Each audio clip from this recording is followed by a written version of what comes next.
And as this is now his last week, this is somehow the last opportunity to get us all involved into this problem. That's right. I mean, first of all, I think this has been a very fruitful meeting I had at the Newton Institute. So in the beginning I talked about what I wanted to do, but now I want to say a bit about, also in the end, about what I have done. But while I was actually preparing this talk about what I have done, I also realized that I have not really done my duty. I haven't spoken to you guys, or in general to this community, very much about my research. So a lot of the things I will actually talk about will be things I already knew about 2007, you know, but it's, so there are more theory than, but I will of course also in the end talk a bit about some newer results, but I mean, but the main thing is this Valiant Shift problem I will discuss. Yes? Are you supposing that we listen to the first talk? No, I don't. Yes, I am. It's fine if you listen to the first talk, but I mean, this is supposed to be an independent talk. There will be a little bit overlap with some of the things. So first I want to talk more about these guessing games and the graph entropy. I mean, to introduce them to you, and also then after that I will link it to Valiant's shift conjecture, explain what it is, and then link it to these problems. And I will also show a counterexample I found while I was doing that to a conjecture by a combinatorial conjecture by Valiant, but it's not a serious counterexample in the sense that one can basically repair the conjecture, and I still believe it's correct, you know, with some change of parameters, and then so it's still a viable approach. And then finally I will present you with some newer results. So actually, the first concept I want to introduce, this guessing number, has actually already been presented here at the Newton Institute before, I realized, in the combinatorics and in combinatorics and statistic mechanics in 2008, where there was a talk on my work at that time on this problem. But in general, I would say it's not a lot of people worldwide who work on these things. So every time I see somebody who work on it, of course I'm thrilled. But I mean, there is a handful of people these days. And more, especially in combinatorics, there are more and more people working on these things. So it's an interesting topic. I hope that's what I hope to persuade you about. So let me introduce you to these guessing games. So the idea is we are given a directed graph.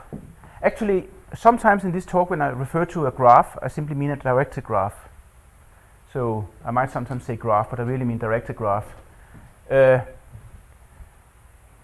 So we're given a directed graph with n nodes. We think about each node like a player, and we're also given n fair dice with, let's say, s sides.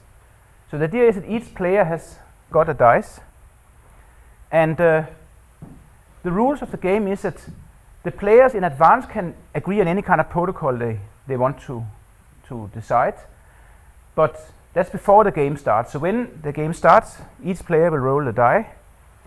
And a player can typically not see the value of their own die. They can only see the value of all the incoming nodes to that node they're sitting in. Of course, there can be a self loop that allows that, so that could, in principle, the person might be able to see their own die. But in general, they will not see their own die value, but just the other ones, all the incoming ones.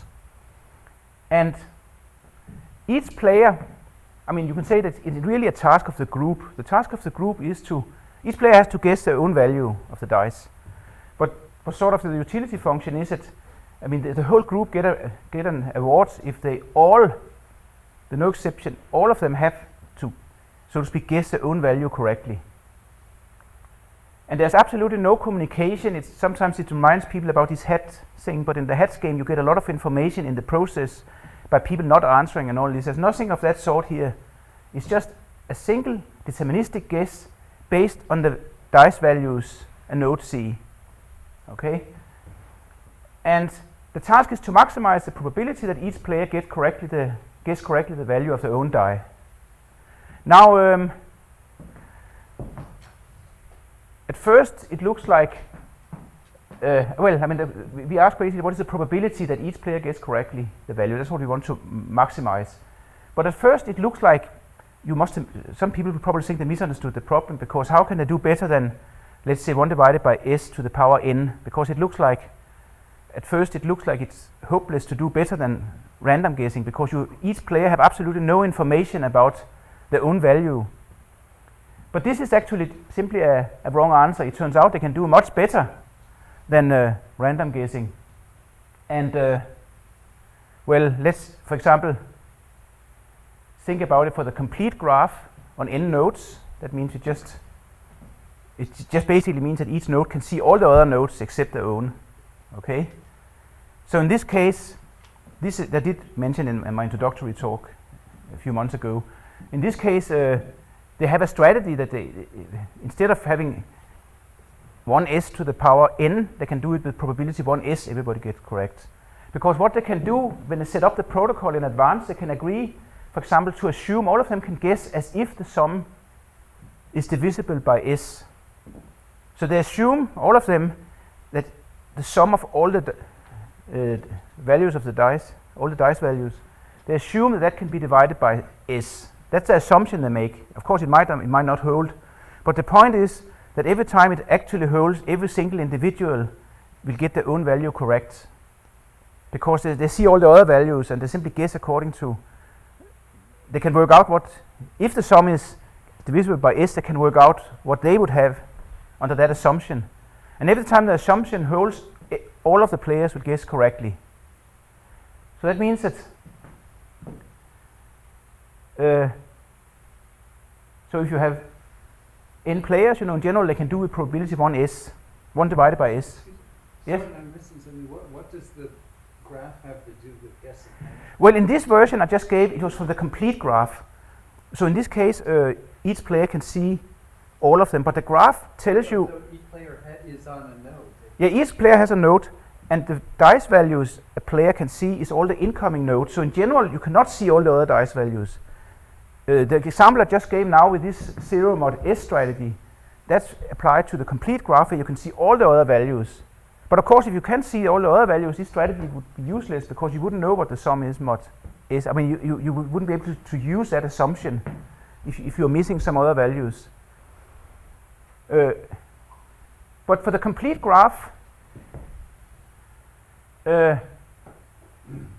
instead of succeeding with probability 1 divided by s to the power n, which you kind of would expect it if they did it sort of uncoordinated randomly, they can actually achieve probability 1 divided by s. It doesn't even depend on n.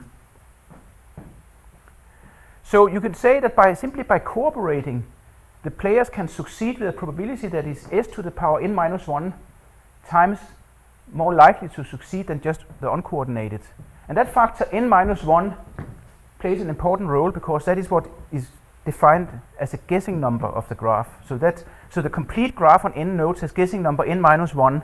It simply means they can do a factor s to the n minus 1 better than uncoordinated random guessing. So this is what I have in this slide. So the n minus 1 plays an important role in our theory in general. So in general, for any graph, I mean for any directed graph, we define the guessing number over an alphabet of size s. Simply, we simply compare the maximal probability the player succeeds, and that exponent alpha, for which s to the alpha they can do better than uncoordinated random guessing, that is the guessing number. So, so we just saw that the complete graph, and in general when we consider undirected graphs, the undirected edge is just considered to be two bidirected edges. Okay, so the complete graph with bidirected edges has guessing number n minus 1. And it doesn't depend on what is it independent of? Yeah, it's independent of s, independent of the size of the alphabet. Because it can do s times n minus 1 times better than random guessing. Now, of course, you can ask if they can do better, but that's clear they cannot do better because each individual have a probability 1 divided by s to be correct. So the whole group cannot be better in any way. So this is the best they can do. So here are a few examples. So K3 has guessing number 2, K4 has guessing number 3, and in general we have this. So and one can of course also look at what kind of strategies they can choose and so on. But at the moment, it just looks a bit like almost like recreational mathematics. The nice thing about this is that it's actually linked straight to important questions. As I will show in this talk, also to circuit complexity. So let's just look at a few other examples. So, for example, if you look at a cyclic graph, so this is a bit like you can now each individual can see the dice value to the person, say to the right of them. They're sitting in a round table, and each person can see the dice value to the right. And the question is, how much better can the group do than random guessing if they cooperate? It turns out that they cannot do that well with this graph, but they can do slightly better than uncoordinated random guessing, because what they can assume, for example, if they work from the assumption that all the dice values are the same, this is obviously not very likely, but the point is that it gains them a factor S basically, because the n-1 players, that's the same probability as normal, but the point is basically that they have, so to speak, S different ways to succeed the group. If they just did it uncoordinated randomly, they'll just have one way to succeed. So you see, they're doing a factor S to the 1 better than random guessing. And often with these guessing strategies, you both have a global description and a local one. The global one would be that each player assume all the dice values are the same. Locally, we can just say each player guess that their value is the same as the C. So in this case, it kind of trivially the same. And one can buy there's lots of sort of basic things one can show about these graphs. In general, if you have an acyclic graph, it always has guessing number 0. That means then they can never benefit from any strategy. But as soon as you have a cycle in the graph, they can do better than random guessing. In general, if you have two disjoint graphs, the guessing number just is the sum of the two, and so on. There's sort of a lot of basic ways to calculate the guessing number. We might, for example, also ask in general, we had one strategy here, but in general, when you have a strategy for the guessing game, you can ask, is this the optimal? Can you do better? And this is where it starts to get interesting, because it turns out that these questions very naturally lead to some questions in information theory. So, in general, if you're given a directed graph on some alphabet, we can and we consider some fixed strategy by the players. Then you can think about it like we have a code, simply a set of code words of length n, where each letter is simply from the alphabet, and where a code word is all the strings where everybody is correct. So whenever you fix a guessing strategy, you can always, it so to speak, induces a collection of code words, namely all these words that correspond to the situation where all of them are correct. And what we want to maximize, in some sense, you can say, is the number of code words in this code. So the point is, it turns out that you can simply look at the entropy of this code in base S, where S is the size of the alphabet. And the point is, you can write down basic information inequalities that express the properties, that completely capture the properties of these information constraints given by the graph. So basically, we have information inequalities of this form. It simply says that the entropy of the content of, so to speak, of the jth bit in this code, or you can say what the jth player was guessing, given that these were the guess of all the incoming neighbors, that is 0, because it's uniquely determined. If you know that they had a successful, that you know, we know that we are in the code C, we know that all of them was successful. So that means that if you know the values of all the neighbors to a node, you can simply work out, if you also know the strategy they're using, you can work out what that guess was itself.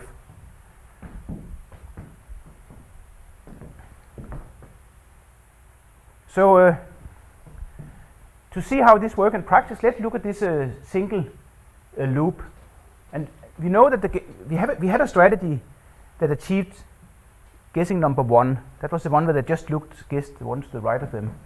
But now let's show that this is the best they can achieve. So we basically have the entropy of all of the nodes,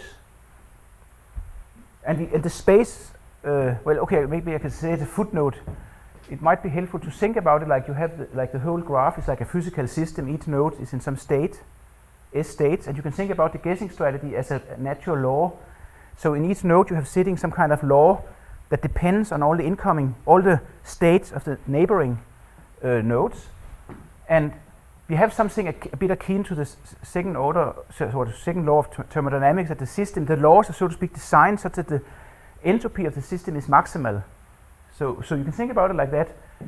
So what we know, we want to maximize this entity you have here, the entropy of the whole system, all the nodes, all the uncertainty we have. But that is the same as you can remove node n, because the point is that if you know the value of the first n-1 nodes in a cycle, the last one is determined if you know all the laws, or if you know all the guessing strategies people are using. So the entropy of all of them is the same as the entropy of all of them minus 1. And you can continue like that, and then in the end you basically get to the point where as soon as you know the value of one node, everything is determined. That's a kind of clear anyway. I mean, if you know how one person is guessing, everything is determined the whole way around. So you can see that.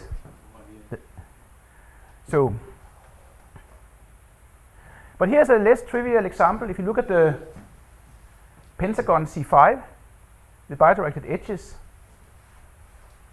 this is now, you can imagine people are sitting on a table with 5 people. So each person has a neighbor to the left and a neighbor to the right. And in this example, let's assume it turns out that you get nicer result. It turns out that the answer here depends actually on the size of the alphabet slightly. So let's assume that you have a square number of values for your dice, or rather you can say you maybe have 2 dice or 2 coins. And then it turns out there is a strategy which is kind of maybe a bit difficult to explain, but you can show this is optimal. And this is that each player, they see both, each of them have say 2 dice, okay? So they look at, the way they guess is that they look at to the person, each have a left die and a right die. So what they do is that each player guess that their left die is the same as a right die to the person to the left of them, and that the right die is the same as the left die to the person to the right of them. So you can think about that after the lecture. But I mean, the point is that we have a guessing strategy like this, and one can see that it gives a success of 2.5. So the guessing number of C5 is actually 2.5. They can do better than random, but they can do here you have a non-integer part. And I can just say here also as a footnote that when I started into this research, I had a PhD student who did a lot of computer simulations. That was about 2006 maybe, or something, or 7. And we did a lot of computer simulations, and it turned out that for virtually all graphs of size less than 10, you find integer values, but there are a few exceptions. So you get values that are non-integers, and that kind of puzzled us, and we went further into this research. But the point is that we have a strategy that achieves 2.5. That was the one I gave before. But you can use, I mean, you're not supposed to digest all these equations, but basically by use of Shannon's information inequalities, you can also prove that 2.5 is a maximum simply by writing down equations with these constraints and then add them up. It's like basically linear programming, where you have, for a graph of size 5, you have something like a space of dimension 2 to the 5 minus 1. So it's 31-dimensional space where you're doing hyperplanes and information inequalities, and then you end up with this one. That's I did by hand, but I have a PhD student who went much further by computer, so to calculate various graphs and so on. For the pentagon, it turns out that the best you can achieve for alphabet of size 2, if you're just doing coins, this is the best one they have. So we have 5 players sitting around a table and they're throwing coins. There are 2 strategies that are, so to speak, isomorphic, and each of them achieve the best possible, and that is that they work. The way you can describe it globally is that the players in advance assume that you don't have 3 consecutive persons who have assigned tail, and you have not 2 consecutive players who have assigned heads. If you have these 2 conditions, you will never be in doubt what to guess. It uniquely determined your guess. If you're sitting with if you see a head to your left and a head to the right, you must have tail, because there can only be 2 consecutive heads. If you can work through all the combinations, and this is optimal for s equal 2. And in general, one can prove that the entropy for Cn, the bidirected edges, is n half, with one exception, that is when n equals 3. Then it's actually, in that case, it's actually the complete graph. and then it's 2 instead of 1.5, so there is one exception.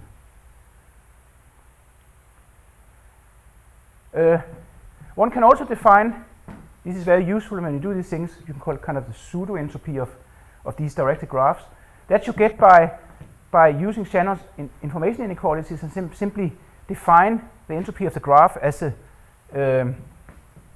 minimal upper bound you can get by using these information inequalities, I mean the constraints you have on the graph entropy. And again, I can, you can also define in general the entropy of a graph the same way. And it turns out that the entropy of a graph and the guessing number is very closely linked. For the entropy of the graph, you think about it again like a physical system.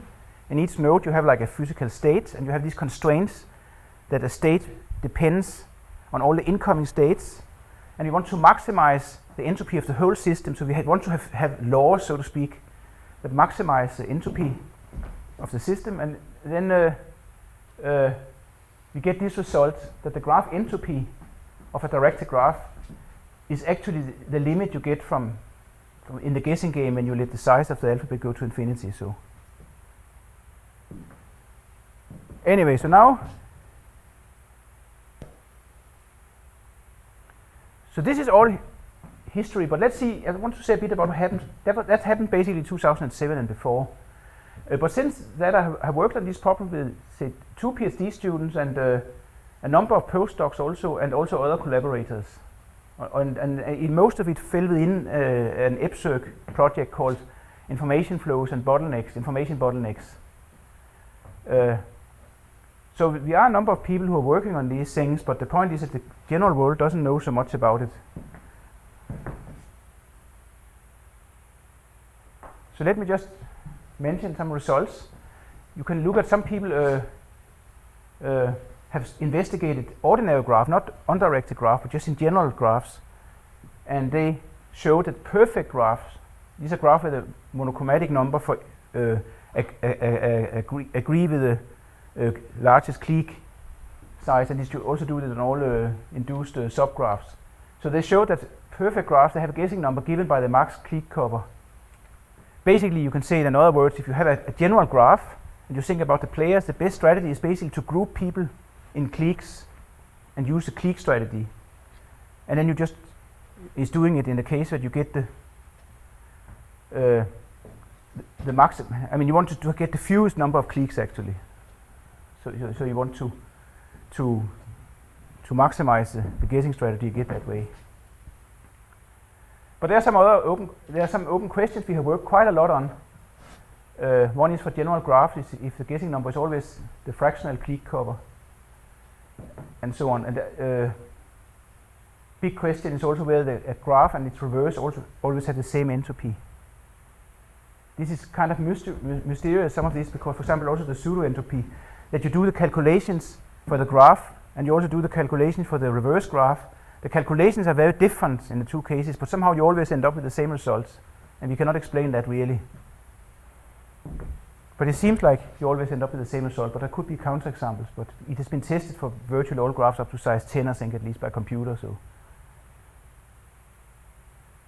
okay, so now I want to link all this to something entirely, now we move to something entirely different. We look to Valiants Shift conjecture. So what we are talking about here is about lower bounds on size and depths for circuit. So this problem, I think, was stated from the mid-70s. The idea is to find sort of a sequence of Boolean functions that cannot be computed in size n and depths log n. I think typically you have fan in 2 in these questions.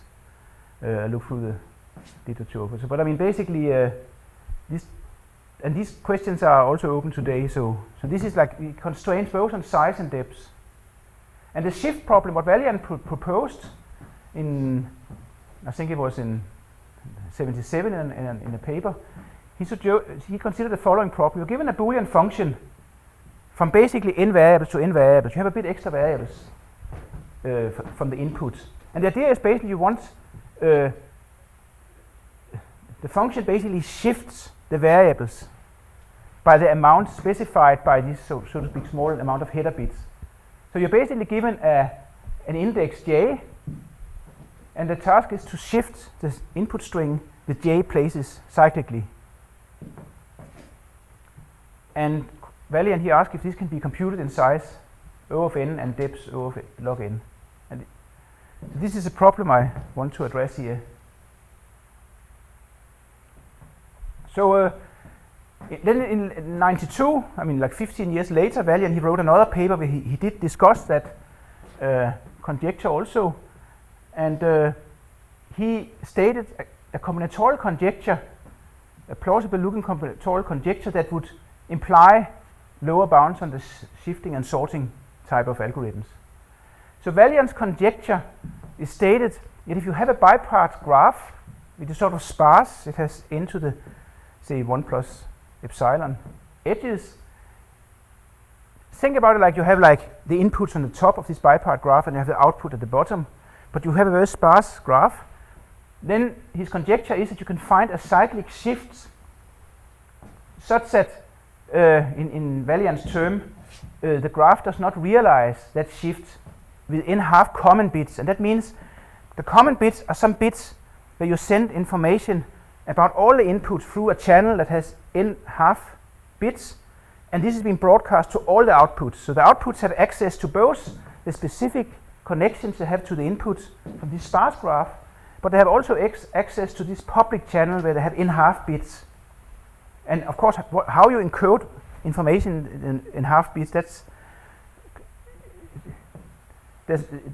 is up to you. I mean, the question is simply that his conjecture is that it doesn't matter how you encode the in half bits, there is a bottleneck, because in general people get too little information because you see a sparse graph, you are with very high probability you're not connected, or certainly most nodes will not be connected to anything with what they require, so they need to get the information about their own value, their own output. They need to get that from the public channel or from this general channel. But that general channel only contains n half bits. But you basically have n players, n people who all want the bits.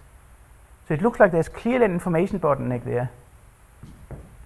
But it turns out that that conjecture, however plausible it looks, is actually not correct, not quite correct. I mean, so I will. But we can actually, before we get to that point, we can translate the conjecture as follows. This is just to make it a bit, I think, this is equivalent mathematically speaking, but it's a bit more neat, I think, in one way. So you instead of having a bidirected graph, you think about, you so to speak merge each input with its corresponding output. Then you can think about like we just have a directed graph, and then we could do shift on that graph. And a shift simply means that you move the head of the graph. It's a labeled graph, so the nodes are labeled, say, from 0 up to n minus 1.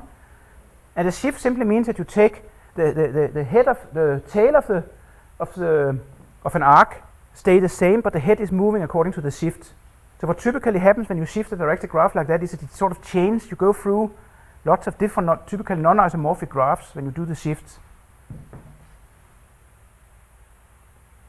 But then you can state Valiant's conjecture as follows. If you have a graph that is sparse, a directed graph that is sparse, then when you go through all these graphs you get by shifting the heads, but maintaining the tails, you get through a class of, basically get n graphs. The conjecture is that at least some of those graphs have a low guessing number, has guessing number less than n half. That's one way you can state it. It's almost equivalent to Valiant's conjecture. In the paper I wrote this, I also have the exact condition that is equivalent, but this is really not important for here. I mean, when I say almost, it's so close that it's just like plus minus 1 or things like that. You don't worry about it. The bad news is that this conjecture, that I must admit at first looked very plausible, is not quite correct. But the good news is that it can be modified, and it's definitely, this approach here is definitely well alive, I would say. So here I will just say a bit about the construction. I don't know how much it's going into details because it's probably difficult to follow step by step, but I mean, people are welcome to read the paper, and I will be happy to answer questions any you might have. But the idea is we define a directed graph, and then this is like the counterexample, and there's some parameters involved in this. So I'll just give you a flavor of it. So here is an example of the graph with these parameters called 9, 3, 1. And it has 8 shifts. It's a graph on 9 nodes, labeled nodes from 1 to 9. And when you shift it, you run through these graphs you have here. They're quite similar, you can see in this case. But all of them have a certain guessing number you can compute. But these are the shifts you get. And the counterexample, actually Valiant had a number of related conjectures. The conjecture I mentioned before, that's the important one. That's the one that actually gives the lower bounds, if it's correct. But he also had some other conjectures. And another conjecture, for example, was violated by this graph you have here of size 23 nodes. If you do all the 23 shifts, you get various graphs. One of the shifts gives this kind of graph, but that is also a high guessing number because you have some self loop, 5 self loop, and then the rest. So these are guessing number 1, each of them, and all of these ones are guessing number 1. So then the point is that for all of the shifts, you have a higher than in half guessing number. You sort of have more than you would expect. So the conjecture by Valiant would basically say that you would have in terms of guessing number, would say that all the shifts should give a guessing number 11 for this graph at most. But as it happens, you get at least 14. In Valiant's terms, it's about realizing bits. So instead of realizing all the shifts are realized by, Valiant would say that it requires at least 12 bits to realize all the shifts of this one. But actually you can do it by 9 bits, so it's related to that. So what I showed in that paper is actually that these kind of graphs, you can have sparse graphs that get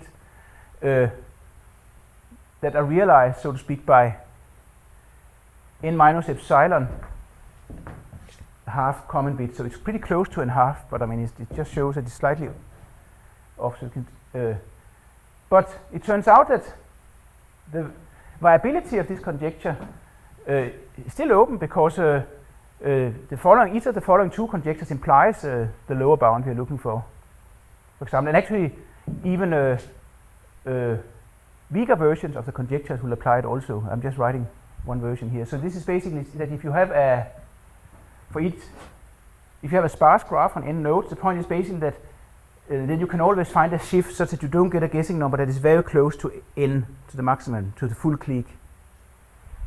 So that's basically. Any questions at this stage, or?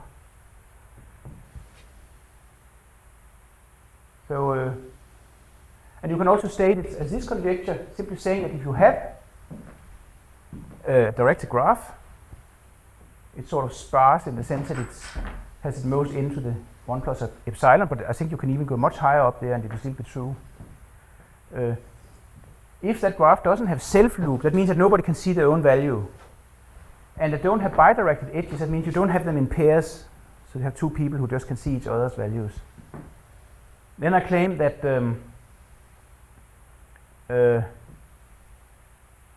the guessing number in general of such a graph is bound away from n.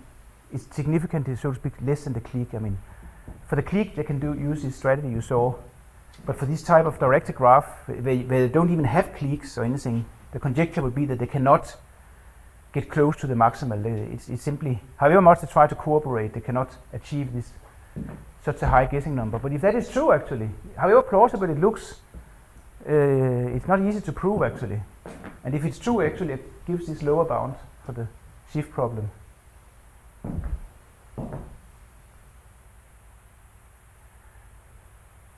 So let me finish with just a few final remarks. So I think one thing I would like to highlight is there are some interesting links between communication networks and the circuits. So communication networks you study typically a completely different type of problem than we study in circuit complexity. You might, for example, have some input gates, you have some directed graph, and you have some output gates. But in this case, you do not really computing a Boolean function. You are typically just each output simply have certain requirements. It might want the value of one or some subset of the inputs, for example, or it might, in some cases, it might just each output want exactly one of the inputs. So it's basically just the identity function you're computing. So from a circuit complexity, it looks like ridiculously simple type of question. You're just computing the identity function. But that's really what all internet communication is about. It's about the identity function. You have the input space and the output space. It's about basically communicating some kind of identity function. So,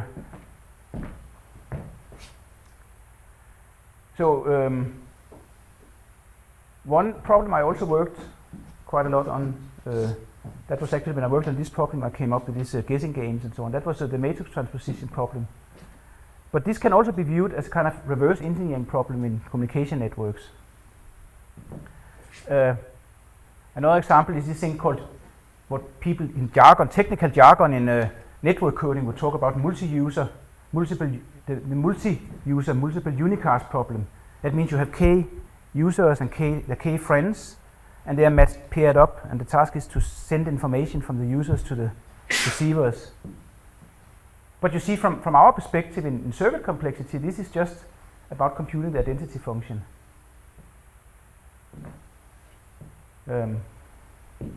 For a specific architecture, so to speak, of the layout. And often there's another emphasis that is different in network coding. I mean, we typically look at Boolean circuits, but in communication theory in general, you look at alphabets, general alphabets. So typically you look at large alphabet. You're more interested in seeing what happens when the alphabet size goes to infinity, or is very large. So that is some kind of also difference in the way you stress it. But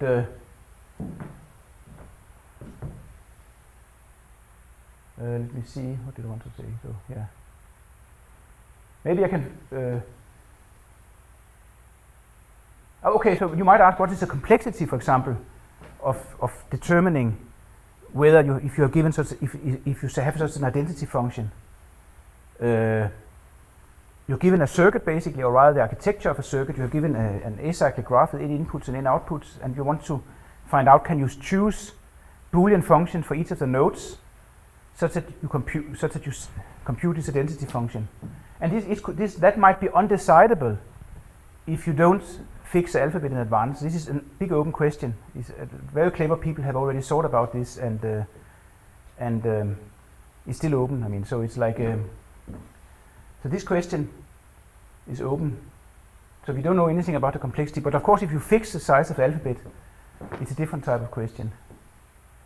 So let me see. So let me finish with a result I'm quite fond of, something I proved here at the Newton Institute. I'm not really going into details with it at all. I've just stated, so you tick a box, so you know, so you can see what it is, and then you can. I hope relatively soon to release the paper. So what we are given is what I like about the result is that, first of all, it looks at first like it's about something entirely different from network coding or logic or anything. I mean, it looks sort of like a natural kind of question you would ask in universal algebra, maybe in model theory, finite model theory. But the solution is closely linked to these guessing games, and that is a bit surprising. And then it turns out you can actually use that kind of results also very much in network coding. But that's a different thing. You can use it to solve lots of different type of questions where you have in models where you have dynamic networks, where you have link failures, and you have all sort of things that happens. You can. Okay, so here's the question. You're given.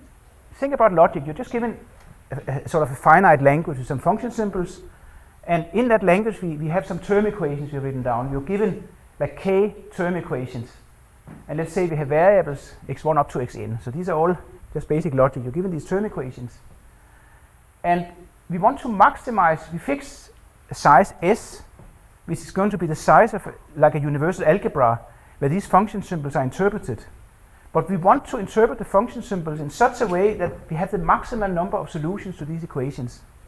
That's why it's a bit different from normal. Normally you want the term equations to be satisfied in the sense that they are satisfied for all, so to speak, s to the n choices of the variables. But in general, you can also ask the question, suppose we cannot do that. You can ask how many solutions can be satisfied. And this is very, very general, the type of equations you can write down. I mean, you can write down things that are kind of undecidable by nature. You can imagine you can have a very complicated term, but the remarkable thing is that that the maximum number of solutions to such a collection of term equations is you can give a constant in advance that just depends on syntactical properties of the terms, such that the number of solutions you can achieve is given by s to the guessing number of a graph over alphabet size f, and that graph G is something you construct in a very syntactical way from the term equations. So it's a sort of very fast algorithm you can construct. You can convert the term equation into some graph that, and the point is that the number of solutions is given by this expression.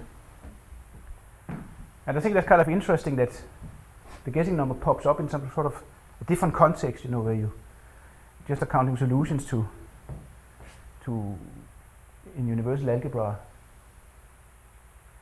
So that's basically that. I don't know if you have any questions or yes.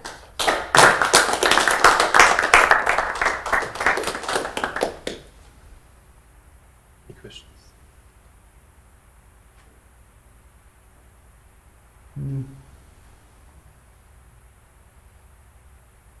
No questions, or that's a bit boring. I mean, so I hope. I mean, I know that it's a lot of material fast, but I mean, it's. But I think this is really a field that needs people from circuit complexity, and I think I envy the people who work in areas where you have 20 or 30 active researchers, you know, and every time you come up with something, lots of people looking at it. Here, it's a small group. We have basically at Queen Mary, and there are also a few other places now that they work on these things. So.